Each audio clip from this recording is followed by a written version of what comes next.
எல்லாருக்கும் தெரியும் பெர்ஃப்யூமோட பிறப்பிடமே middle east தான். அது மட்டும் இல்லாம அரேபியர்கள் தான் பர்ஃப்யூமை உலகத்துக்கே இன்ட்ரடியூஸ் பண்ணாங்க. ஸோ அங்க வந்து நமக்கு பிடிச்ச பெர்ஃப்யூமை நம்மளால வாங்காம போக முடியுமா? அதனால தான் நாங்கள் இந்த ஷாப்புக்கு வந்தோம். இந்த ஷாப் ஓனர் ரொம்பவே ஃப்ரெண்ட்லி அண்ட் ஹாஸ்பிட்டபிள்ங்க. எங்களுக்கு என்னென்ன பெர்ஃப்யூம் அவர்கிட்ட இருக்கு, எது மைல்டான ஸ்மெல் இருக்கும், எது இன்டென்ஸான ஸ்மெல் இருக்கும், எவ்வளோ டைம் வரைக்கும் இந்த ஸ்மெல் நம்ம உடம்புலே இருக்கும்னு சொல்லி எல்லாத்தையும் பொறுமையாக எக்ஸ்பிளைன் பண்ணாருங்க. அண்ட் இந்த ஷாப் ஓனர் எங்களுக்கு ஒரு முக்கியமான விஷயத்த சொன்னார். அதாவது நம்ம மூக்கால அட் அ டைம்ல 3 ஸ்மெல்லை மட்டும்தான் டிஃப்ரென்ஷியேட் பண்ண முடியும் அப்படின்னு சொல்லி சொன்னார்.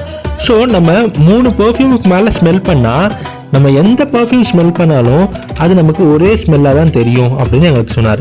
ஸோ அவர் எங்களை என்ன அட்வைஸ் பண்ணார்னா, ஃபர்ஸ்ட் 3 பெர்ஃப்யூமை செலக்ட் பண்ண சொன்னார்.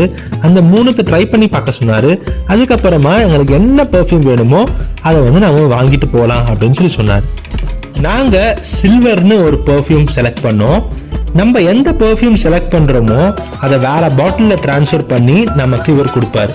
ஸோ 20 ml நம்ம பெர்ஃப்யூம் வாங்கினா அதோட price 20 shekels and 40 ml of perfume வாங்கினா அதோட ப்ரைஸ் வந்து 40 shekels. ஸோ இவர் 2 பாட்டில் தான் வைக்கிறாரு.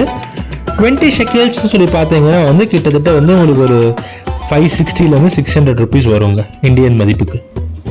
நாங்கள் இவர்கிட்ட என்ன பார்த்தோன்னா வந்து எல்லார்கிட்டையும் ஒரே ப்ரைஸ் தான் சொல்கிறாரு. மற்ற கடைக்காரங்கன்னா வந்து பாலஸ்தீனியன்ஸ்க்கு ஒரு ப்ரைஸும் எங்களுக்கு வேற ப்ரைஸ் சொன்னாங்க. பட்